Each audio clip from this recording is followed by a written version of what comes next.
Hello, and welcome to Dickinson's Real Deal. Today, the show comes to you from Lymm in Cheshire. Most of the sellers that come on this show, they're canny. They know what they want. My bath would be £20. As a builder would say. 860, 880, 900. It's like 1,000. Auctions are a real gamble, but I'm not going to send you there unless I truly believe we have a good chance of getting you more cash. At £75 only. The reserve is £80. I'm not quite strong enough on this yet. What are our sellers going to do? Are they going to take cash on the day? Are they going to come with me to the auction? I don't know. One thing I know for sure, everybody that's here wants the real deal.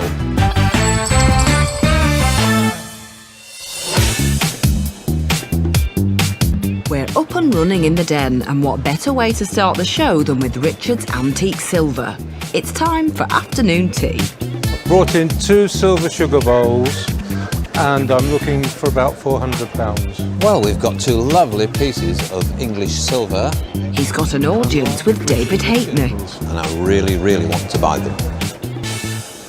Well, I can see you've brought 2 very fine pieces of silver in here. Yeah. Are you a silver collector? I have silver, but these came from my grandfather, and they're not to our taste. They're very, very nice on the quick inspection here. Well, these are sugar bowls. You agree on that, do you? Yeah. And highly decorated ones, yeah. This has got somebody's crest on the cartouche here. I don't know whose it is. No? Well, very nice. And nice hallmarks underneath here. An F for 1921, I think that is. Yeah, I think is that that's right? 1921. Lovely handles with masks on here. Lovely.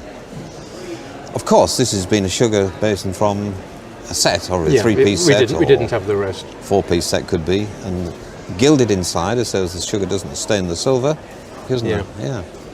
And it's repoussé decoration, which means it's beaten out the decoration. It's fabulous, isn't it? It looks a bit Dutch to me. Very, very Dutch sort of scenery, isn't it, on the decoration here? But it's an English piece of silver. Yeah. Would it have been imported and then hallmarked in England? Well, I can't see any import marks on it anywhere. It's so highly decorated and heavy as well, isn't it? Yeah. So, this again is a sugar bowl. This is much earlier, this one. So this has got very nice hallmarks. WH, I think that's William Hewitt, and this is 1836, I believe. That's what I thought. So, Richard, why do you want to sell them today? Tell me. We've never had them on display because they're too heavy for us. So we thought we'd translate that into something we do like. Well, I'm very pleased to see them here today, and I'll get the cash out and see if I can really tempt you on these. I would like it. I think we need the large notes here, don't we? I prefer them. Of course. £50, £100, £150, £200. Which one do you want? £250. Am I warming up now? A fair way to go. Fair way to go. What have we got here? 100, 200, £300. Now, come on. You know the value. They're worth a bit more than that, aren't they? Yeah. £350. You're beginning to get close. Good. I'm going to say £400, and I think that's what they're worth. But that's only just about the scrap value, surely. Is it? I think so. I'll give £410. About there, really, I think. Put another 15 and we've got a deal. I'll put another tenner. What do you think to that?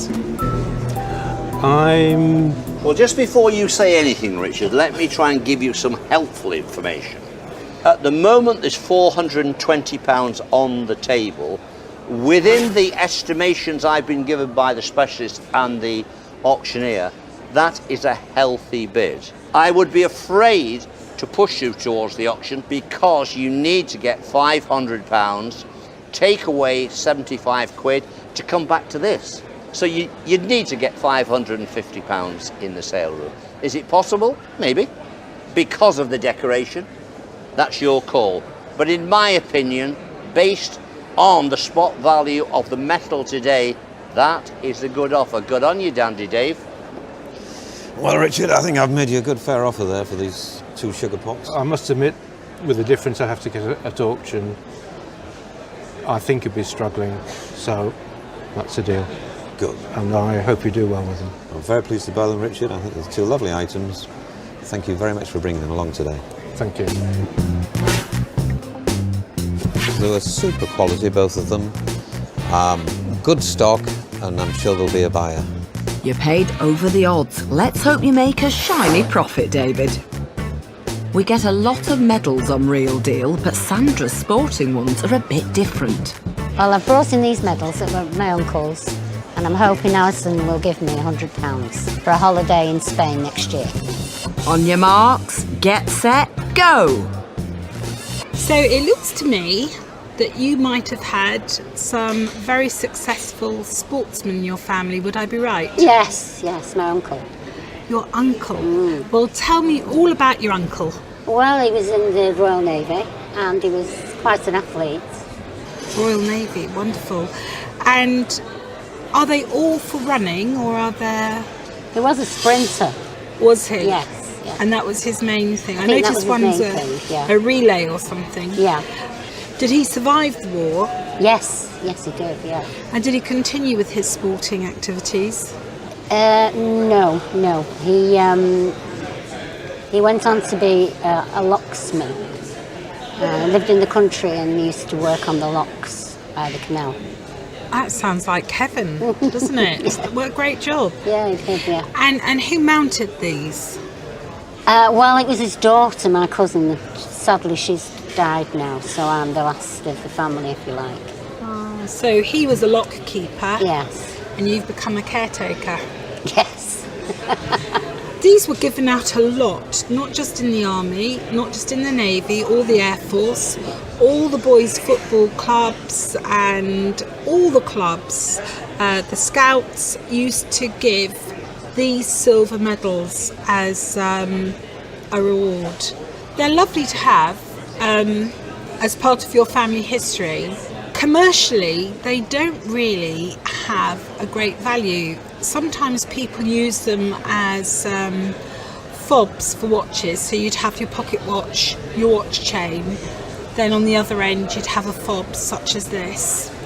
And very often people just sell them for their silver weight. So I find it a little upsetting that these are things that would never be given out to people nowadays because of the cost involved, and yet they don't have a great value beyond their weight. No. But I have to ask you, why are you parting with them? Because they're just in a drawer or in a cupboard, and they're not that sentimental to me. So, 20, £30. No. You'd like more? I would. As decorative as they are, I'm not going to want to pay more. That will be my offer, £30. No. I've been told about worth more than that. I'll put 50 down and take that back. £50 would be my offer. Do you want to accept that? No. Or would you like to go to auction? I'd go to auction. You'd like to Yeah, go to auction? please. Okay. So auction it is. Have you been to an auction before? No. Well, I hope you have a really good time. All right, well, thank you very much. Thank you. Okay, thank you. Does auctioneer Robert Stones think he can do any better? This is a sort of a bit of a mishmash of medals, so we'll see what our buyers are interested in here. It's an interesting lot. There is an 80 to 120 estimation. There is a reserve of £80. I think they're well worth that. They're coming up now. Let's just see how fast these can run in the sale room. Let's see. Here they are now. The 8 military sports medals. These are the ones, ladies and gentlemen. We rather like these. I've got a commission here of £70 straight away. 75 is the now. There's a commission of £70 on the book. At £75 only at 75. 80 is the now at £75 only. I don't think these are a lot of money. The reserve is £80. At £75 only at 75. I'm not quite strong enough on this yet. I'm looking for 80. Looking for the 80. At £75 only then at 75. Can't take the money on those, I'm afraid. Well, I'm a bit disappointed with those. They didn't seem to run very fast, did they? No. They didn't seem to quite get there. No. I'm going to say to you, Sullivan, take them home. Yes. They are family items.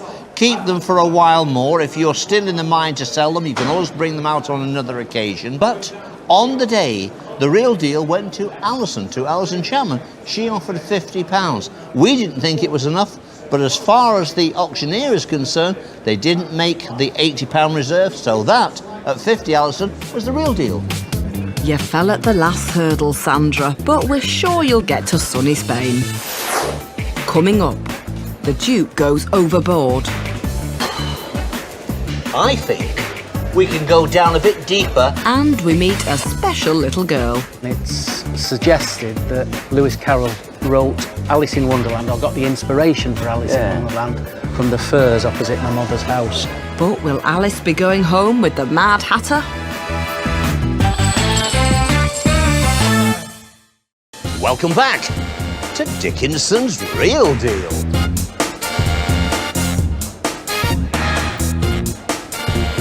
Robert has arrived in the den with two friends of the family. They're toys that belong to his mother. You're with Michael Hogburn. How does that grab you? Hoggy is one of my favourite dealers, so let's hope for the best. I love teddy bears and I quite like dolls. My grandchildren are going to love me when I buy them. Sounds good. Now play nicely, you two. Well, these belong to my mother, who's 92, and in 1922, this was her first toy. Wow. And his name, surprisingly enough, is Ted. Now that's original. It is. And the doll, Alice, was given to her at Christmas in 1924, and she named it Alice because it's suggested that Lewis Carroll wrote Alice in Wonderland, or got the inspiration for Alice in Wonderland, from the firs opposite my mother's house, so it had to be Alice. That is incredible, isn't it? I tell you what, when people buy these sort of things, dolls or teddy bears, they love that sort of history. Yeah. And so can I ask you, why are you selling them? Well, Mum's come to live with us in a granny flat. Things have to go. Yeah. And she's quite happy to let them go now. How the dolls lasted like that. No. With a bisque head like well, that. you say that. Know. I'm not sure if you know, but these hands have been replaced. Right. These are not the original hands. These are plastic. Plastic, yeah. And they would have been porcelain. And they're also quite petite compared to what Armand Marcel would have given them. So but you can tell an Armand Marcel doll by the back here. You've always got the initial AM on the back there. Yeah. And then you've got a number, which is a model number, which collectors look for when they're sizing them. Right. And things like that. When we look at the teddy bear, obviously everyone wants Steiff, which is the German bear. Yeah. And everyone goes to the ears, because that's where a little button will be. That's right. But there is no button, so we know it's not Steiff. Exactly. But there is a strong chance it could be another German maker because of this hump in the back. Right. But also when you look at bears and there are no marks on them, you have to start assessing it for what it is. Yeah. And what you see with this one is quite a long nose. That leads you to Germany or France. And the arms are quite long and it's articulated. So the maker is unknown to me, but I still quite like it. Right. I'm not offended that it hasn't got any eyes. No. I'm not offended that it's got funny feet and funny hands. And I'm not really offended that this has got later hands. I quite like them. Right. Should we talk money? Yes, let's. It's the good bit now, isn't it? It's the money. I'll be sensible about it because I think it's quite a nice item. And I would like to pay you 20, 40, 60, £80. Well, that's a good start. Thank you. Now, what's he put on the table, Robert? £80 at the £80? Has he given you that bit of blarney about Lola, his granddaughter, yet? No, not yet. Oh, he normally does. That is exactly That's where what it's the going, diamond David. geezer says. I'm going to give that to Lola. Of course, the last 3 teddies he's bought, he's flogged them all. So, 40 to 60 is the estimate. £80 is on the table. I'm going to say a very fair offer. It's going straight to Lola, without eyes. I'm going to give it to Lola, you know what I mean? Yep. Diamond geezer. You've still got a lot of money there. But I've got more to do. A little more. No, I think I'm done at 80. What about the fiver? I'm done at 80. Okay. Thank you.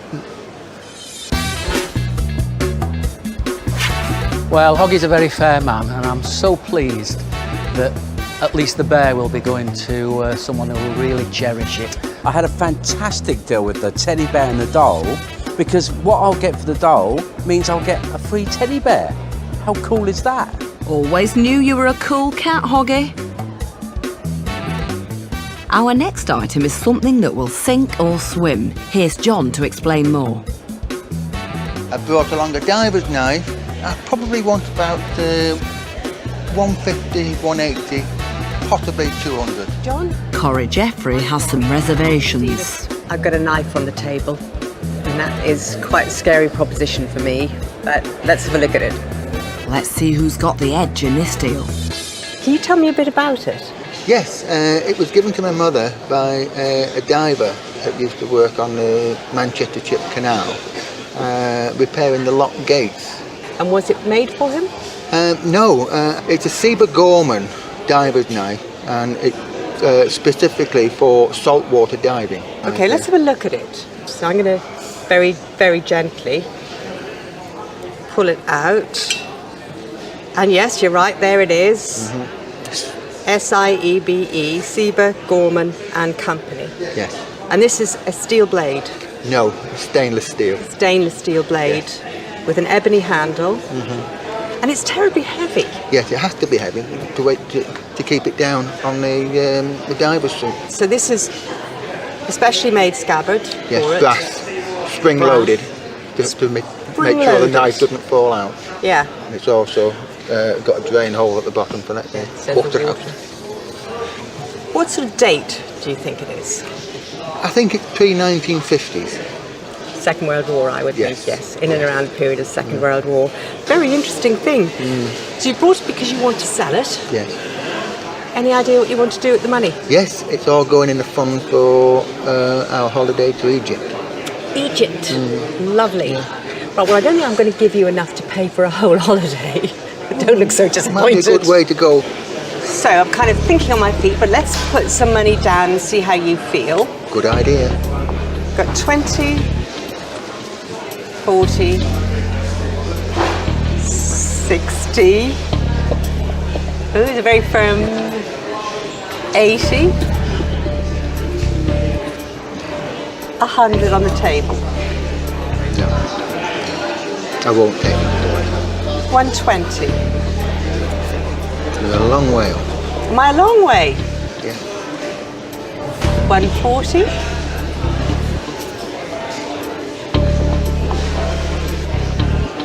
160. Now I'm getting serious here. It's a very rare knife. Let's see what David has to say. He's going to give us some very good advice. Okay. First of all, I'm a bit of a fan. When I saw this coming in, I knew straight away what it is. But the most important thing about this item for me is the name on it, Seba Gorman, German equipment. It is very well known in this naval diving world. The helmets in particular make tremendous prices. I've had one of these previously with a blade that was well used and quite damaged, and that was about 400 quid. But times have changed. The 200 mark, which is the estimation, I think he's very careful. I think considering the name, considering the condition, which is exceptional, I'm going to say my estimation would have been in that 2 to 3 area. That's where I would have seen it. But you're with Corrie. When you see her eyes sparkling, which is most of the time, then I'm going to say she knows she wants it and she'll probably give a good price.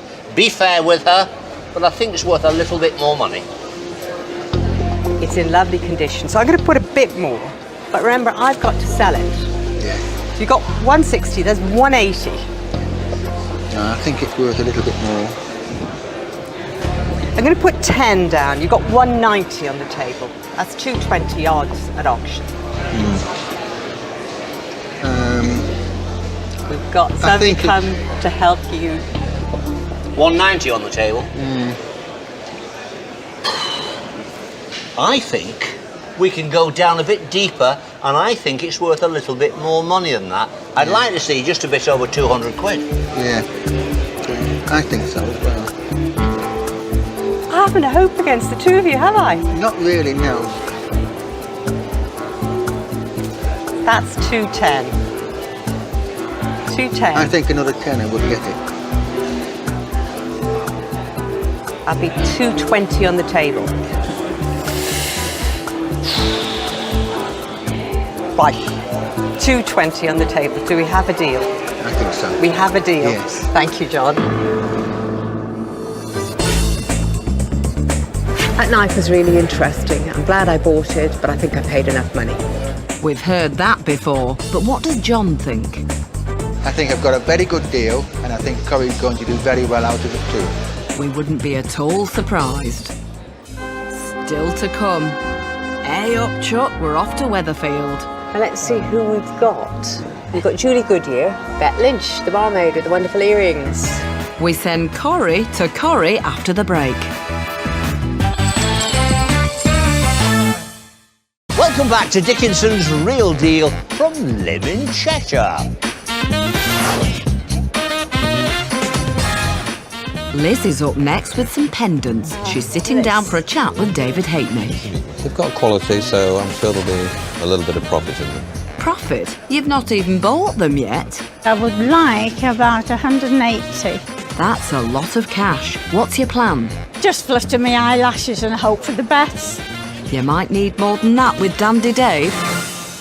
Well, you've bought 2 little pendants in here, I see. Yes. I just don't go anywhere now to wear them, and they're just stuck in the safe, so time to go. Find another home. Right, let me get glasses on here and have a little look. So let me go to this one first. This is rather a nice stone here. Yes, it came from Pakistan. Did it? I think this is a star sapphire, isn't it? Yes. And these are little tiny diamonds. Yes. 1, 2, 3, 12 diamonds round it. And this is, I think this is 14 karat gold. This is to hang on a chain round your neck. Yes. Yes. Nice, that stone, isn't it? Yes, I like the style. And this one here is an opal. A white one. Yes, a nice fiery opal as well, isn't it? Yeah.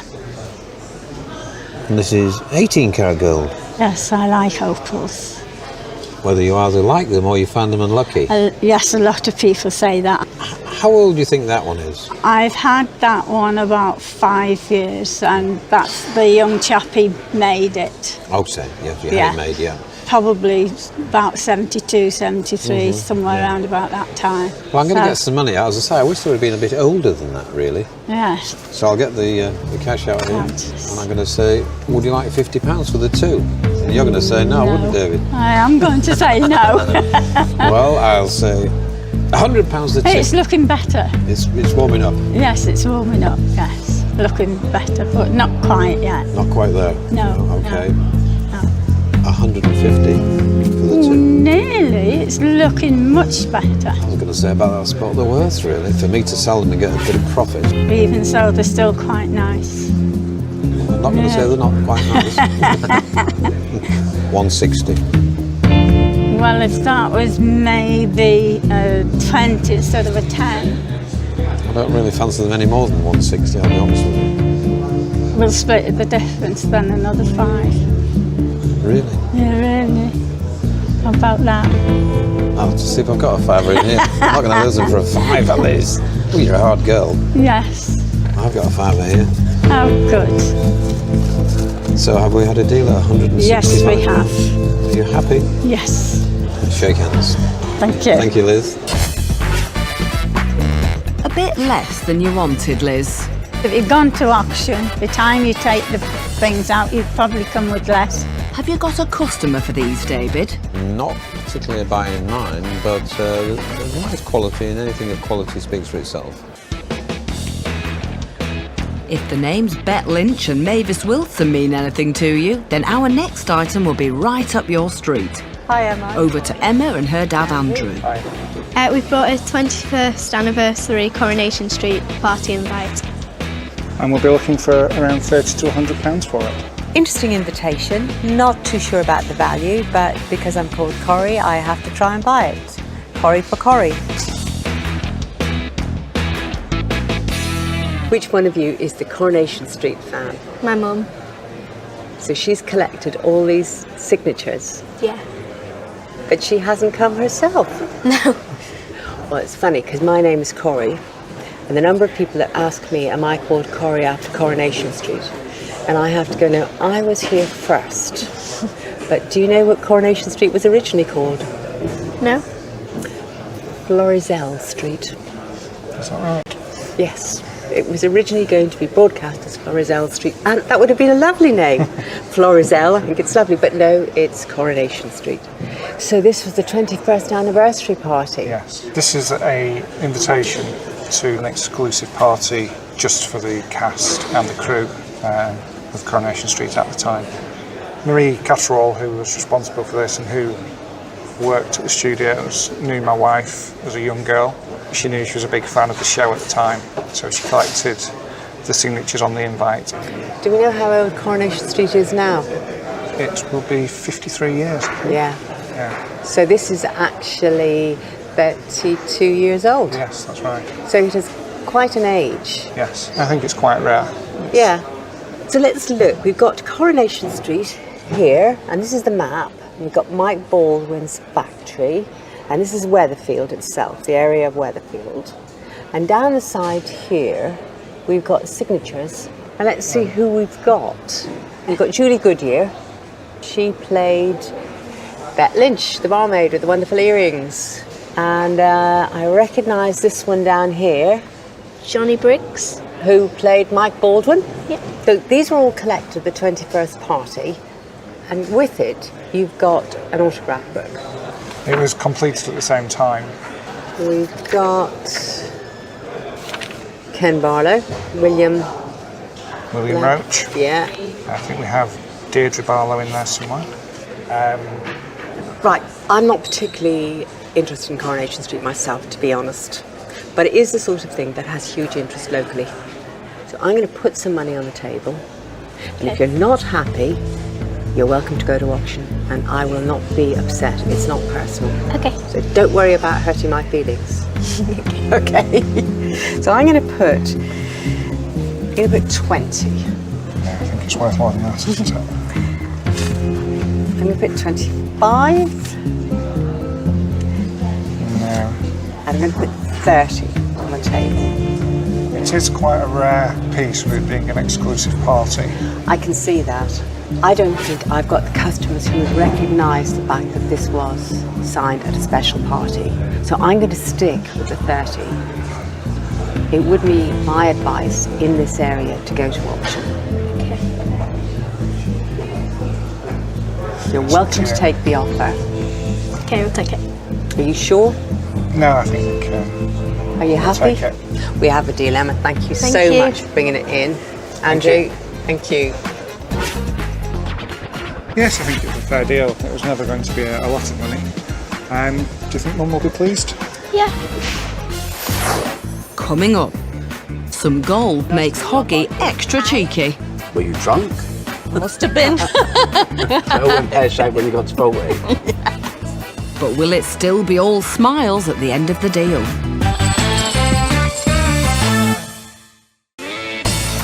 Welcome back to Dickinson's Real Deal from Lymin, Cheshire.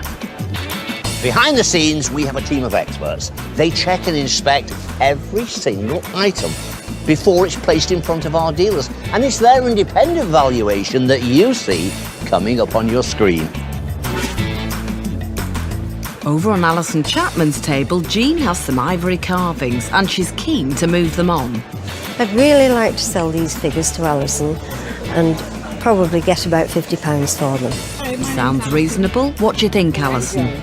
Not quite my cup of tea. Don't look so glum. Let's see what happens. So what can you tell me about them? Just that inherited them from my sister-in-law about 5 years ago now, when she died. And I didn't really know they were ivory, just thought they were bone. Right, well, interesting with ivory. A very easy and quick way to tell the difference between ivory and bone is if you look at it under a glass. If it is bone, you'll see lots of black dots. And these don't have lots of black dots. With ivory, you see veining. So if you looked at a tusk and you cut it in half, you would see lots of rings, and that's the years and years of growth. And then, rather like a tooth, every piece of tusk has a nerve that runs all the way through it, just as we do with our teeth. Yes. So these are okimonos. So they're just little objects that you can dot about the house, and usually they're of deities, gods. And this is probably a wise man. He's got his staff, and also he's got his very long earlobes, and that would indicate that he would be a very old man, and to the Japanese that also indicate him to be a wise man. The bigger the earlobes, the wiser you are. I see. Now, these aren't finely carved. There isn't huge detail to their faces. And I can see on this little lady that she's been repaired. There's remnants of glue there. Ivory has become very unfashionable. Oh, yeah. America, you cannot trade in ivory. I didn't think you could anywhere now. Ivory that is pre-1947, you can trade, and these are pre that date. I would think that they are 1900, 1880. But of course, it's killed its market. People are very against it. Oh, yeah. I wouldn't touch it. Well, I am here to do business, and my offer would be £20. As a builder would say. No, I think a little bit more than that, do you? As I've got older and wiser, I feel less inclined to buy ivory. Well, I do think I'm going to take them to auction because I've had a higher valuation than that. Well, I'm not going to stop you for the reasons I've stated, and I hope you have a really good time at auction. What does auctioneer Robert Stones think? Ivory figures, I think we're just going to be struggling out with this one. We'll see what the day brings for us. Everyone in the den is down on these figures, but it's the bidders in the sale room that count. So coming up, it is old ivory, small, okimono, Japanese, and the reserve is set at £40. Yeah. £20 was turned down. We're hoping to get £40 plus. Let's see what we get. They're coming up now. Lot number 75, ladies and gentlemen, 75, the two little ivories, £40 a bid for these straight away. That's on commission at 40 and 5 is the now. At £40 a bid at 40 and 5 I'll take. At £40, these are 45 on the net. At £45, 45 on the internet. At 55 we're up to now. Multiple bidding on the net. 55, 60 we're at. It's not here in the room. On the internet, they're bidding against each other. We're now at 65. Well, I'm looking at you hard on the internet. 65 and bid. At 65. At 65. Multiple bidding on the net, and I'm going to sell at 65. Last chance. You've got to be quick on the internet if you want to bid again. At £65 then, all quiet and done. £65. £65 on the internet. Alison offered you 20. You said, no, Alison, it's worth more than that. It made £65 here in the sale room through the internet, and you're going home with £53. Any ideas what you'll do with the money? Pub lunch. Pub lunch? Bottle of plonk. Bottle of plonk. Sounds pretty good to me. Sounds like the real deal. Enjoy your vino, Jean, and toast the 33 quid extra that you got. We've just time for one last deal. Let's meet Sue, who's got some bling for Hoggy. I bought in a necklace and I bought in a bracelet, gold, and I bought them in Greece and I won £1,000 for them. I'd like to sell it today because I like Hoggy anyway. Is this lot for the melting pot, Hoggy? I don't buy to scrap, I buy to sell. Glad to hear it. A bit of gold, a bit of jewellery, a bit of sparkle. Yeah. Where did you get it? I got it in Greece. I got this piece for my 40th birthday, which is 18 years ago. And then the year later, I went back to Mykonos with friends and I bought this as my divorce present. So I was with my husband for the first one, and the year later I was buying my divorce present. Oh dear. Well, at least it's got history. It's got a history, yeah. That's all you need with gold, isn't it? Yeah. On this one here, we've got a gate leg bracelet, and it's 18 carat white and 18 carat yellow gold. This one is exactly the same, but on this, you've got a couple of little diamonds here. That's right, yeah. They're very, very small. Yeah. So really it's just another gold necklace, so we won't be buying that as a diamond necklace. And you've had this one 15 years? 18. 18 years? Yeah, I bought it for my 40th. Yeah. And then that one the year after. Yeah. So it all went pear-shaped when you got to 40. Yes. So, Sue, how much did you pay for these? Can you remember? 1,700 for that. Wow. And about 900 for the bracelet. What, 18 years ago? 18 years ago in Mykonos, yeah. Were you drunk? Must have been. Oh, well, not to worry. Let's start with 20, 40, 60, 80, 100. 20, 60, 80, 200. 220, 240, 260, 280, 300. 320, 340, 360, 380, 400. 420, 440, 465. 520, 540, 560, 580, 600, 620, 640, 680, 700. Can I stop yet? 720, 740, 760, 780, 800, 820, 840, 860, 880, 900. No. 920, 940. No. I think it's a fair offer, David.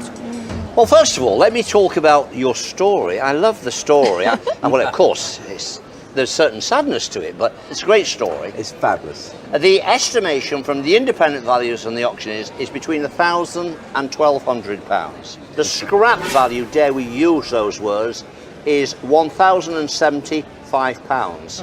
Now, I think it's worth a bit more than the scrap value because I think it's a retail thing. But we also have to think about poor Hoggy. Got to make a living. Because poor Hoggy's got to make a living. A man is not a camel. A man's not a camel. No. So I'm going to say this. I think 940 is a bit low. There's still a beautiful piece of jewellery there. Some other lady might want to go out to Mykonos wearing that, looking for romance. Yes. So I'm going to say, come on, Hoggy, play the game with this lady. At 940, stick another 35 quid in, 975. It gives them a little bit of a profit whichever way it goes, and you're safe and sound. If you go to the auction, I fear you will not come home with as much. Right, okay, well, I'm happy to pay a little bit more. We've got 940 on the table. I do need to make a little profit. 940, 960, 970, £970 is the offer. Yeah, like 1,000 really. I can't pay 1,000. I'll tell you why, because if gold went down tomorrow morning, which it can, I've got egg on my face and I'm 70 quid short. Right. £970 of my hard-earned money. Have we got a deal, sir? We have. Oh, thank you very much. Thank you. Cool, she drove me hard, didn't she? But I think I'll still make a profit out of that one. Sue knows what she's doing with the money. I'm going to go on holiday with that to Jerusalem. Have fun, but maybe stay out of the gold shops. So, how full are the dealer's pockets today? Alison has nothing to celebrate. The ivory figures weren't her cup of tea, and she lost the race for sporting medals. Better luck next time. Come on, Corrie, surely you did better. Well, she didn't make a rover's return on the Coronation Street birthday invitation. She waved ta-ra to it, but made a loss.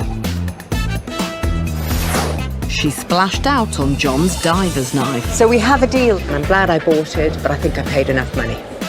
As we suspected, she had no trouble swapping it for a sharp little profit. Got these. David had a sweeter result with the ornate Edwardian sugar bowls, despite paying more than the valuation. I'm sure there'll be a buyer. He was right and sold them just in time as the silver price dipped a few days later. Not bad. But Hoggy is the dealer with the biggest smile today. Sue's 1980s gold jewellery was in his pocket before she could say diamond geezer. Thank you. It was out again nearly as quickly and traded for a whopping profit. Remember Alice and her furry friend? Has he given you that bit of blarney about Lola, his granddaughter, yet? No, not yet. Oh, he normally does. Little does he know, I've got another granddaughter, Evie May. Hoggy sold the doll at a loss, but true to his word, gave the teddy to Evie May. And for that, Mr. Hogburn, we're crowning you Grandad of the Day. It's been a really exciting day. A great crowd of people turned up. Wonderful things came through the door. Cash came across the tables, wheeling and dealing. That's what the show is all about.